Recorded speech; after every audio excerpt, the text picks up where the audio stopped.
ফজর আজানটা দিলে দেখবেন ঘুমটা একটু বেশি বারো করে আসে, একটু গভীরভাবে আসে। আমরা তো মনে করি যে ঘুম আসে, না না না, শয়তান এগুলা দিচ্ছে। আমাদের করতে হবে, ঘুম যতই আসুক মাত্র 2 রাকাত 2 রাকাত 4টা রাকাত, বেশিক্ষণ লাগবে না।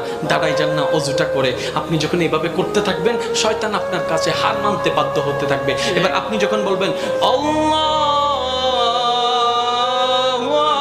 আকবার, এবার আপনি যখন আল্লাহু আকবার বলে রবের দরবারে দাঁড়িয়ে যাবেন, নবী রাহমাতুল্লিল আলামিন কি বলছেন জানেন? ও আমার উম্মতেরা, যখন তোমরা আল্লাহু আকবার বলে নামাজে দাঁড়িয়ে যাও, তখন তোমরা চট্টগ্রামের বাংলাদেশের জমিনে থাকো না, কোনো মসজিদে থাকো না, কোনো ঘরে থাকো না, কোনো রুমে থাকো না, তখন তোমরা তোমাদের রবের সামনে দাঁড়িয়ে থাকো।